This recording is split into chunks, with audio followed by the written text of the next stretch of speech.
Halo semuanya, kami dari kelompok satu akan membahas tentang masa kemerdekaan bangsa Indonesia. Saya Yunike, lalu ada Renate, ada Monik, ada Mazel, dan juga ada Veronica.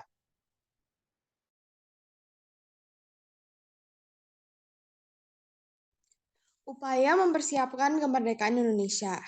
Situasi Jepang di akhir tahun 1944 semakin tidak menentu di berbagai bidang karena terdesak sekutu. Jadinya, Jepang mulai mengubah strategi terhadap Indonesia. Dalam posisi terjepit, Jepang berusaha menarik simpati bangsa Indonesia agar tidak melakukan perlawanan terhadap Jepang dan mau membantu mereka. Jadi pada tanggal 9 September, Perdana Menteri Jepang Koiso berusaha menarik simpati rakyat Indonesia, yaitu dengan cara mengumumkan janji kemerdekaan pada Indonesia, mengizinkan pengibaran bendera merah putih di samping bendera Jepang, dan mengizinkan penggunaan bahasa Indonesia.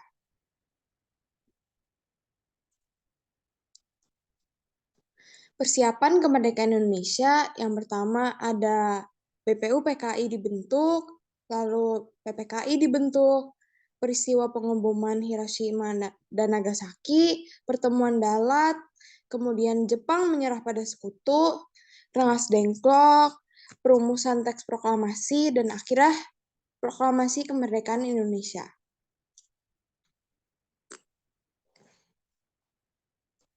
BPUPKI atau disebut juga Dokuritsu Junbi Chosakai itu badan yang dibentuk oleh pemerintah pendudukan bala tentara Jepang di Jawa. Didirikan oleh Kumakichi Harada pada 29 April 1945. Latar belakangnya yaitu posisi Jepang pada Perang Pasifik terancam. Untuk menarik simpati orang Indonesia dan juga Jepang yang menjanjikan kemerdekaan pada Indonesia.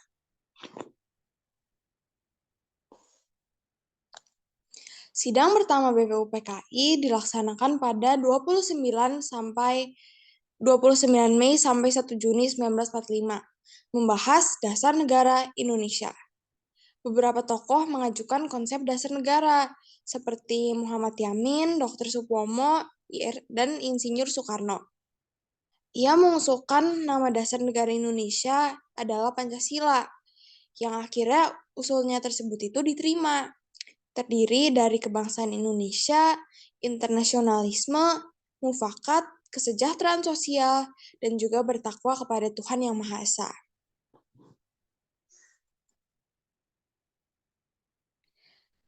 Pada tanggal 1 Juni 1945 juga dibentuk panitia kecil. Anggotanya ada 9, jadi disebut panitia 9. Dalam sidang yang dilakukan oleh panitia 9, dihasilkan rumusan Undang-Undang Dasar. Rumusan ini disebut Piagam Jakarta atau Jakarta Charter.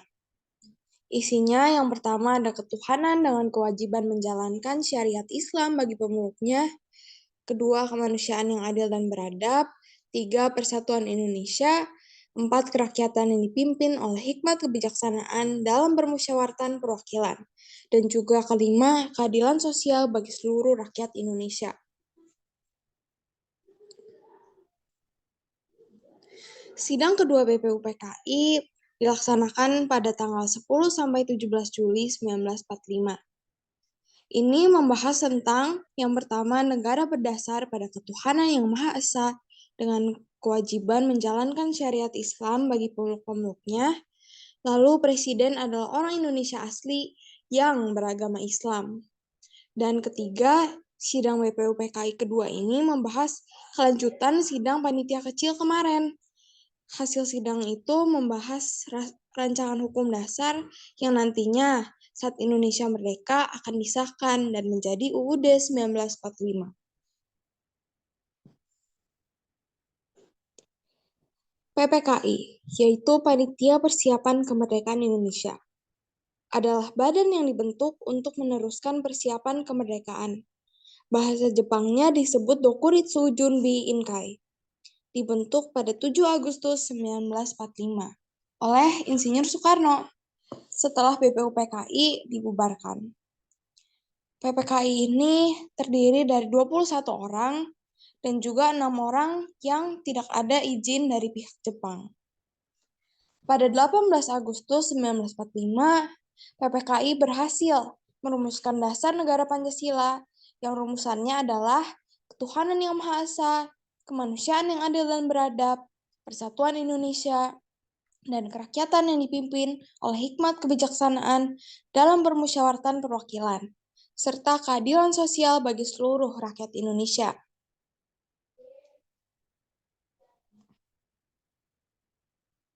Tujuan dibentuknya PPKI yaitu untuk menarik simpati golongan-golongan yang ada di Indonesia agar mau membantu Jepang dalam Perang Pasifik yang kedudukannya semakin saja terdesak sejak tahun 1943.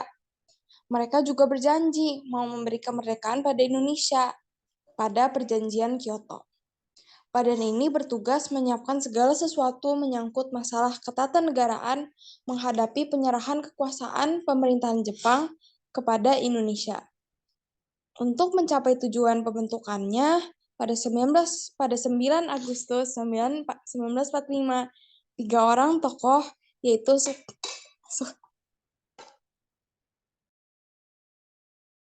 Soekarno, Hatta, dan Dr. Radiman Wodiodiningrat menemui Jenderal Besar Terauchi Saiko di Saigon, dikenal dengan Perjanjian Dalat.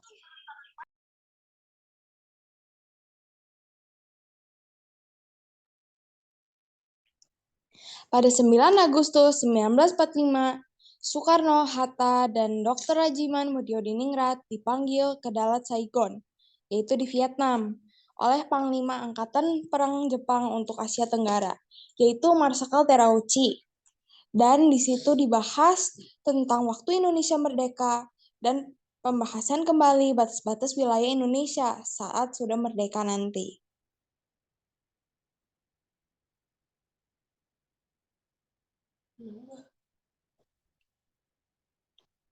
Lalu ada proklamasi kemerdekaan Indonesia yang diawali dengan janji Jepang mengenai kemerdekaan Indonesia.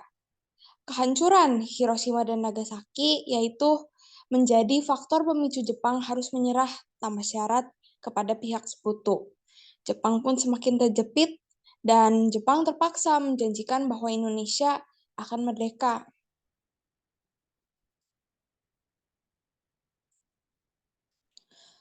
Jepang dikalahkan oleh sekutu pada Perang Dunia yang Kedua. Jepang terdesak dan kalah setelah 2 kota di negaranya dibom atom oleh Amerika Serikat, yaitu pihak sekutu. Kota Hiroshima pada tanggal 6 Agustus 1945 dan Nagasaki 3 hari setelahnya, 9 Agustus 1945, yang menyebabkan kekosongan kekuasaan di Indonesia. Jadi Jepang menyerah tanpa syarat pada sekutu, tapi sekutu belum datang di Indonesia, sehingga pemerintahan kosong dan Indonesia menyatakan kemerdekaannya.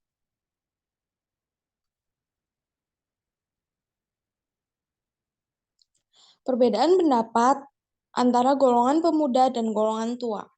Ini dirundingkan pada 15 Agustus 1945.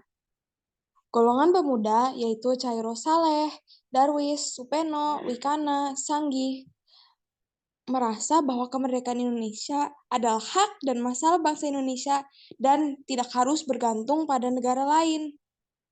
Golongan tua yaitu Soekarno, Ahmad Subarjo, Hatta merasa bahwa kemerdekaan perlu dibicarakan dalam sidang PPKI pada tanggal 18 Agustus 1945 nanti.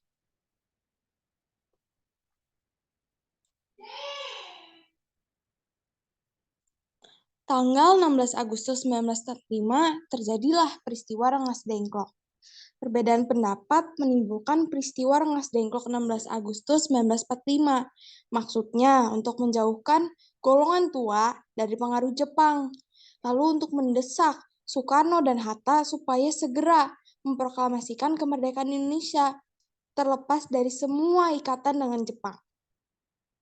Pada 16 Agustus 1945 malam, Soekarno dan Hatta dibawa kembali ke Jakarta setelah ada kesepakatan dengan golongan muda dengan Ahmad Subarjo tentang kemerdekaan Indonesia yang paling lambat itu akan diproklamasikan tanggal 17 Agustus 1945.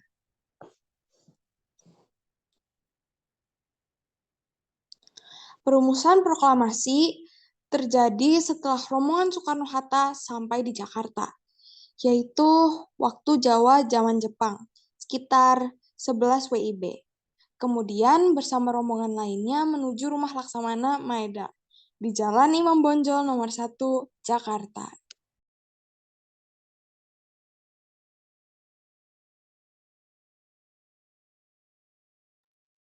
Penyusunan naskah proklamasi. Penyusunan teks proklamasi dilakukan oleh Soekarno, Muhammad Hatta, Achman Subarjo, dan disaksikan oleh Soekarni, BM Dia, Sudiro, dan Sayuti Melik. Teks proklamasi Indonesia diketik oleh Sayuti Melik dengan ditemani oleh BM Dia.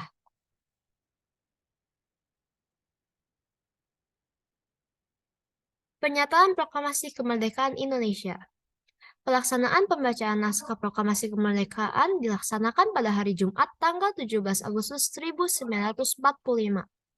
Proklamasi dibacakan di halaman Rumah Insinyur Soekarno di Jalan Pegangsaan Timur pada pagi hari pukul 10 WIB. Acara yang disusun dalam pembacaan proklamasi ialah pembacaan teks proklamasi kemerdekaan Indonesia, pengibaran bendera merah putih, dan sambutan Wali Kota Suwiryo dan Dr. Muwardi.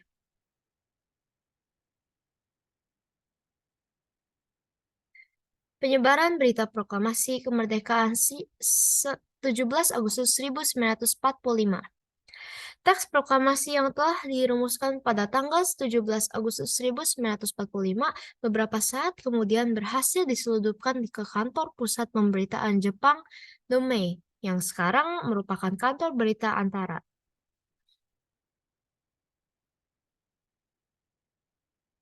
Sambutan rakyat di berbagai daerah terhadap proklamasi kemerdekaan Indonesia. Rapat raksasa di lapangan Ikada yang dilaksanakan di Jakarta pada tanggal 19 September 1945.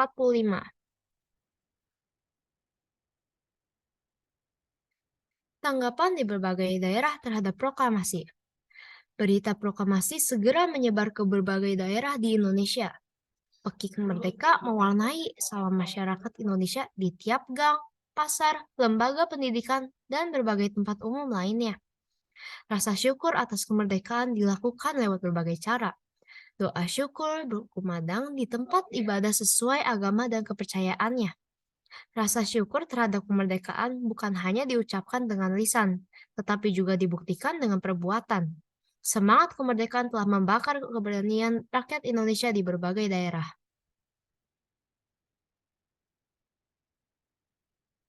Makna proklamasi ada 5, yaitu puncak perjuangan bangsa Indonesia menjadi pernyataan de facto, menaikkan martabat bangsa, dapat memulai sebagai negara baru, sebagai tonggak sejarah negara Indonesia.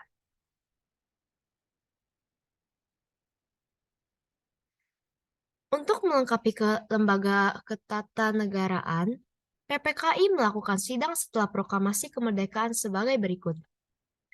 Sidang PPKI yang pertama dilaksanakan 18 Agustus 1945 menghasilkan 3 keputusan penting. Keputusan tersebut adalah pengesahan dan penetapan UUD, pemilihan dan pengangkatan presiden dan wakil presiden, serta pembentukan Komite Nasional Indonesia. Sidang PPKI kedua dilaksanakan 19 Agustus 1945 menghasilkan antara lain. Pertama, menetapkan 12 departemen beserta para pimpinannya dan 4 menteri negara. Kedua, pembagian wilayah Indonesia menjadi 8 provinsi dengan para calon gubernurnya. Sidang PPKI ketiga dilaksanakan 22 Agustus 1945 yang menghasilkan antara lain pertama, pembentukan Komite Nasional Indonesia, kedua, pembentukan Partai Nasional, ketiga, pembentukan Badan Keamanan Rakyat.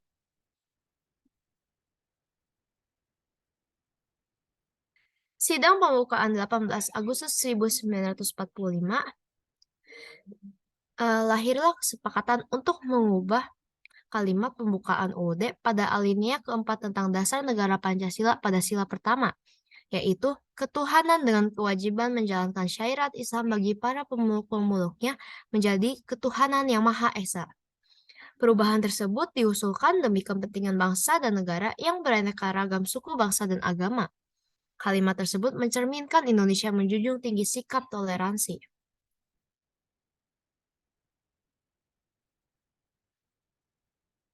Demi mempertahankan kemerdekaan, ada berbagai bentuk perjuangan. Perjuangan ini ada dua, yaitu bentuk perjuangan fisik dan bentuk perjuangan diplomasi. Bentuk perjuangan fisiknya antara lain seperti pertempuran 10 November 1945 di Surabaya, pertempuran Ambarawa yang terjadi pada tanggal 15 Desember 1945 di Ambarawa, Jawa Tengah. Lalu ada juga Bandung Lautan Api yang terjadi pada tanggal 23 Maret 1946. Maaf tadi typo. Lalu ada Medan Area yang terjadi pada tanggal 10 Desember 1945 dan serangan umum 1 Maret 1949 di Yogyakarta. Lalu bentuk perjuangan diplomasi ada sebagai perjanjian Linggarjati pada tanggal 10 November 1946 di Linggarjati, Cirebon, Jawa Barat. Lalu ada perjanjian Renville pada tanggal 17 Januari 1948 di atas kapal USS Renville milik Amerika Serikat. Lalu ada perjanjian Royan pada tanggal 17 April 1949 di Jakarta dan penandatangan perjanjian Royan pada tanggal 7 Mei 1949.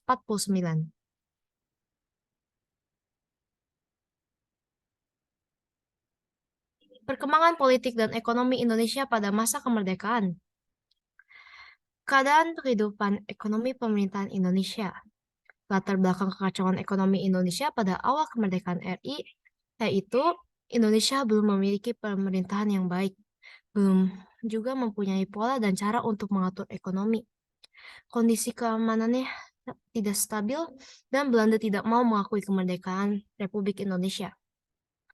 Faktor-faktor penyebab kacaunya perekonomian Indonesia pada 1945 sampai 1950 ialah terjadi inflasi yang sangat tinggi, adanya blokade ekonomi dari Belanda, kekosongan kas negara, dan mewarisi sistem ekonomi Jepang.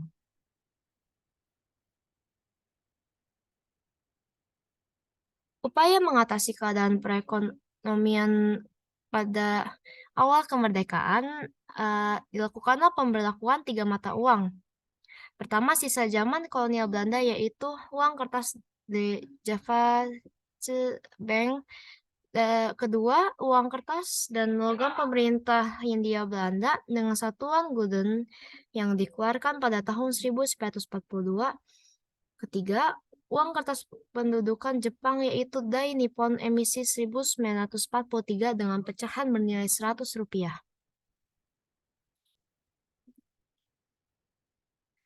Upaya mengatasi keadaan ekonomi keuangan pada awal kemerdekaan, yaitu mengeluarkan mata uang ori, membentuk BNI, melakukan pinjaman nasional, lalu usaha menembus blokade ekonomi, yaitu memberikan bantuan beras ke India, dan mengadakan hubungan dagang langsung dengan luar negeri.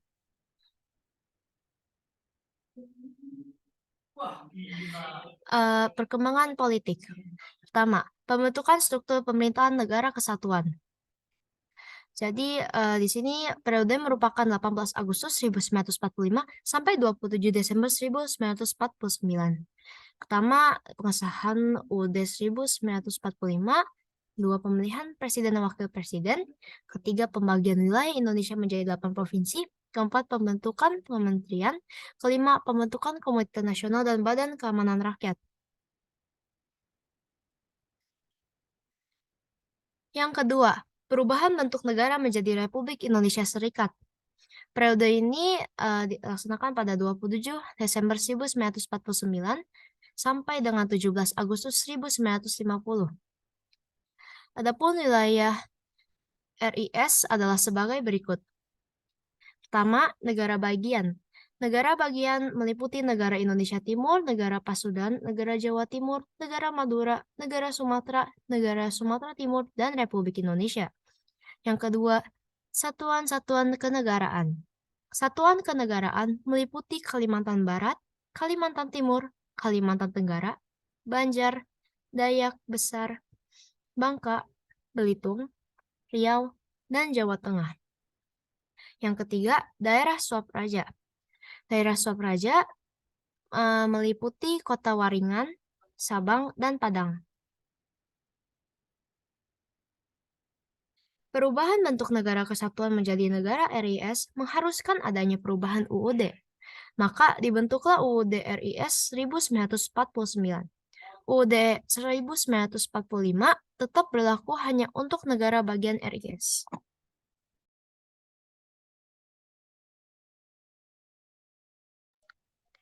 Perubahan bentuk negara RIS kembali menjadi negara kesatuan. Periode 17 Agustus 1950 sampai 5 Juli 1959. Penetapan Undang-Undang Dasar Sementara 1950. Periode federal dari Undang-Undang Dasar Republik Indonesia Serikat 1949 merupakan perubahan sementara. Karena sesungguhnya bangsa Indonesia sejak 17 Agustus 1945 menghendaki sifat kesatuan. Maka negara Republik Indonesia Serikat tidak bertahan lama karena terjadinya penggabungan dengan Republik Indonesia. Hal ini mengakibatkan wibawa dari pemerintahan Republik Indonesia Serikat menjadi berkurang. Akhirnya dicapailah kata sepakat untuk mendirikan kembali Negara Kesatuan Republik Indonesia. Bagi negara kesatuan yang akan didirikan, jelas perlu adanya suatu undang-undang dasar yang baru.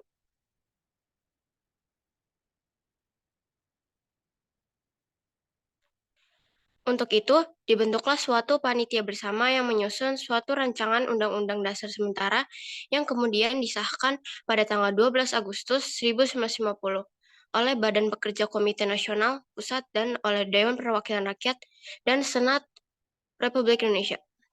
Periode 5 Juli 1959 sampai sekarang. Penetapan berlakunya kembali UUD 1945.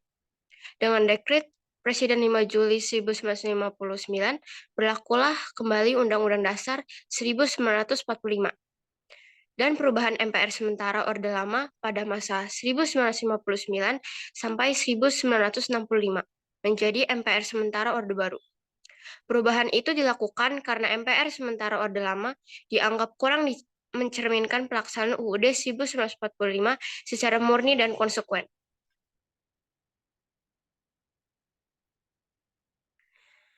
Sosial budaya. Kehidupan sosial budaya mengalami perubahan dengan berbagai masalah yang dihadapinya. Pada masa kolonial, status warga adalah warga terjajah dan harus tunduk pada politik diskriminasi rasial, ekonomi, dan politik. Secara politis dan sosial budaya, kemerdekaan telah berhasil menghapuskan diskriminasi terhadap segenap warga negara. Kemerdekaan yang telah diraih secara politik tidak dengan sendirinya menjamin warga untuk dapat memperoleh dan menegakkan kemerdekaan dan bebas dari diskriminasi diri.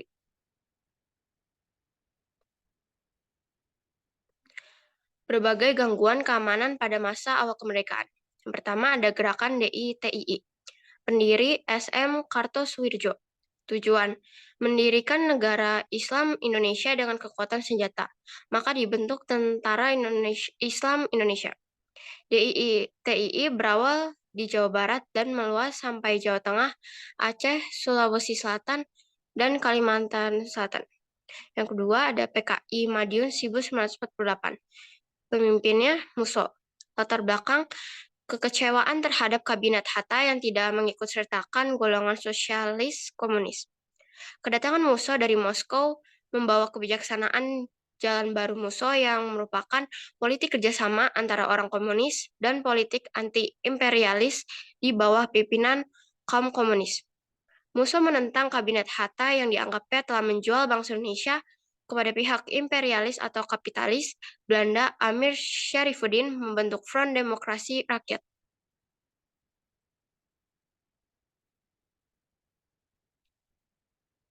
Demokrasi liberal di Indonesia. Pelaksanaan demokrasi liberal sesuai dengan konstitusi yang berlaku saat itu. yakni Undang-Undang Dasar Sementara 1950. Kondisi ini bahkan sudah dirintis sejak dikeluarkannya maklumat pemerintah tanggal 16 Oktober 1945 dan maklumat tanggal 3 November 1945. Tetapi kemudian terbukti bahwa demokrasi liberal atau parlementer yang meniru sistem Eropa Barat kurang sesuai diterapkan di Indonesia. Tahun 1950 sampai 1959 merupakan masa berkiprahnya partai-partai politik. Dua partai terkuat pada masa itu, PNI dan Masyumi, silih berganti memimpin kabinet. Sering bergantinya kabinet sering menimbulkan ketidakstabilan dalam bidang politik, ekonomi, sosial, dan keamanan. Ciri-ciri demokrasi liberal adalah sebagai berikut. Presiden dan wakil presiden tidak dapat diganggu-gugat. Menteri bertanggung jawab atas kebijakan pemerintah. Presiden bisa dan berhak membubarkan DPR. Perdana Menteri diangkat oleh Presiden. Sering bergantinya kabinet. Dan yang terakhir ada banyaknya partai yang terbentuk.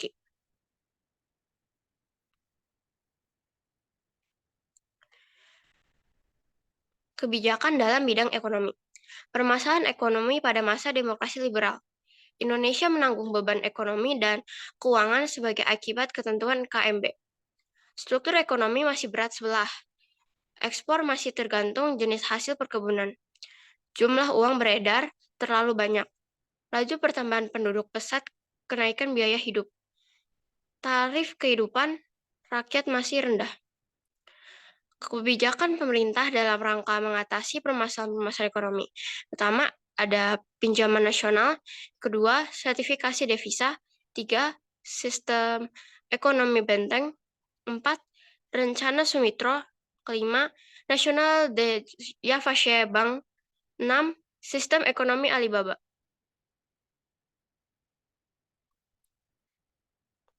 Kebijakan dalam bidang politik. Sistem pemerintahan yang berlaku adalah parlementer. Kabinet-kabinet yang memerintah, yang pertama ada Kabinet Natsir pada September 1950 sampai Maret 1951. Kedua ada Kabinet Sukirman, April 1951 sampai Februari 1952. Tiga ada Kabinet Wilopo, April 1952 sampai April 1953. Keempat, ada Kabinet Ali Sastroamidjojo, April 1953 sampai Juli 1955. Kelima, ada Kabinet Burhanuddin Harahap, Agustus 1955 sampai Maret 1956. Keenam, ada Kabinet Ali Sastroamidjojo, 24 Maret 1956 sampai 9 April 1957. 7. Ada Kabinet Juanda atau Kabinet Karya 9 April 1957 sampai 10 Juli 1959.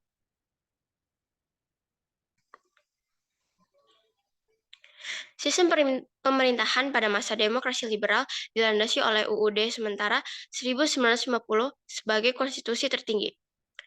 Berdasar ketentuan dalam UUD S 1950, sistem pemerintahan Indonesia dijalankan dengan sistem parlementer. Sistem parlementer berarti kabinet pemerintahan disusun berdasarkan perimbangan kekuatan kepartaian dalam parlemen.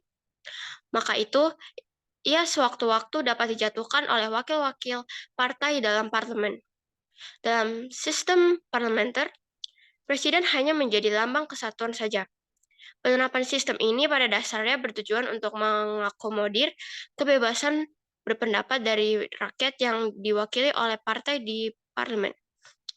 Perbedaan kepentingan di antara partai-partai yang ada menyebabkan tidak terwujudnya kestabilan politik.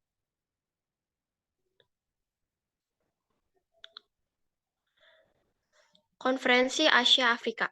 Konferensi Asia Afrika dilaksanakan pada tanggal 18 sampai 24 April 1955 di Kota Bandung. Tujuan utama dilaksanakannya KAA adalah lahirnya Desa Sila Bandung yang berisi tentang prinsip-prinsip dasar dalam usaha memajukan perdamaian dan kerjasama dunia. Pemilu pertama pada 1955. Dilaksanakan 29 September 1955 untuk memilih anggota-anggota DPR. 15 Desember 1955 untuk memilih anggota konstituante. Diikuti oleh 118 konsentan, 70 parpol, selebihnya organisasi massa dan perorangan. Diikuti 39 juta rakyat, 19 partai memperoleh suara, 4 besar pemenang, Masyumi, PNI, NU, PKI.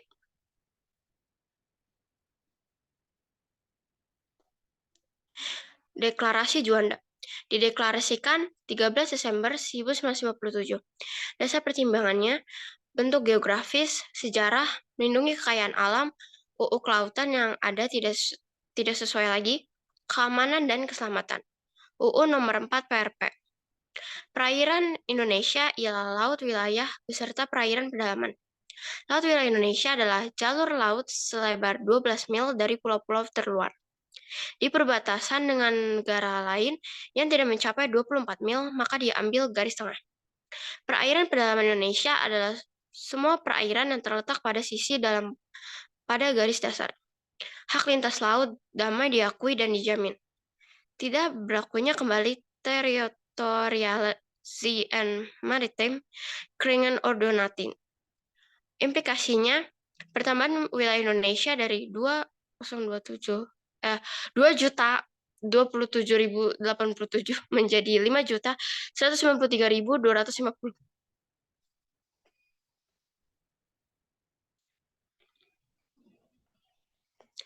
Dekret Presiden 5 Juli 1959. Dikeluarkan Presiden 5 Juli 1959 karena persatuan dan kesatuan bangsa terancam. Partai-partai politik tidak mampu menampilkan kepemimpinan nasional dan karena konstituen gagal dalam menjalankan tugasnya. Maka untuk mengatasi masa tersebut, Presiden Soekarno mengeluarkan dekret presiden. Isi dekret pembubaran konstituante, berlakunya kembali UUD 1945 dan tidak berlakunya kembali UUDS, akan dibentuk MPRS dan DPS.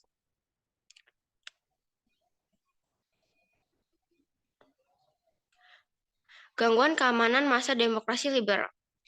Adapun gangguan-gangguan keamanan tersebut antara lain pemberontakan Khan Muzakar tanggal 17 Agustus 1951 di Sulawesi Selatan, pemberontakan di Jawa Tengah di Kebumen, pemberontakan dilakukan oleh Angkatan Umat Islam AUI di bawah pimpinan Kiai Somalangu yang setelah intinya dapat ditumpas. Sisanya bergabung dengan DITI. Pemberontakan di Aceh. Pengikut DI di Aceh memproklamirkan daerahnya sebagai bagian dari NII pada tanggal 20 September 1953. Peristiwa 17 Oktober 1952, peristiwa ini bersumber pada kericuhan yang terjadi di lingkungan Angkatan Darat. Kol Bambang Supeno tidak menyetujui kebijakan Kol AH Nasution selaku KSAD.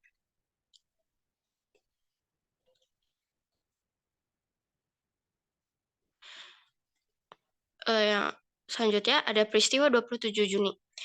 Peristiwa ini merupakan lanjutan peristiwa sebelumnya, karena dianggap bahwa pemerintah belum mampu menyelesaikan persoalan tersebut.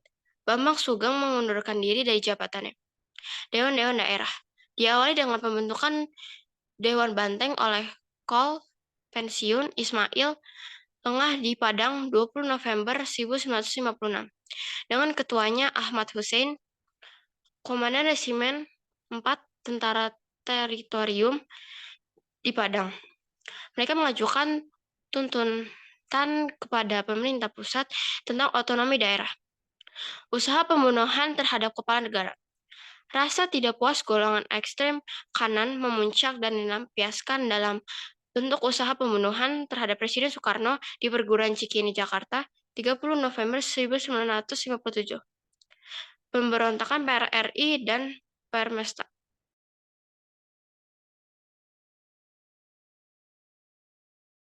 Sekian dan terima kasih.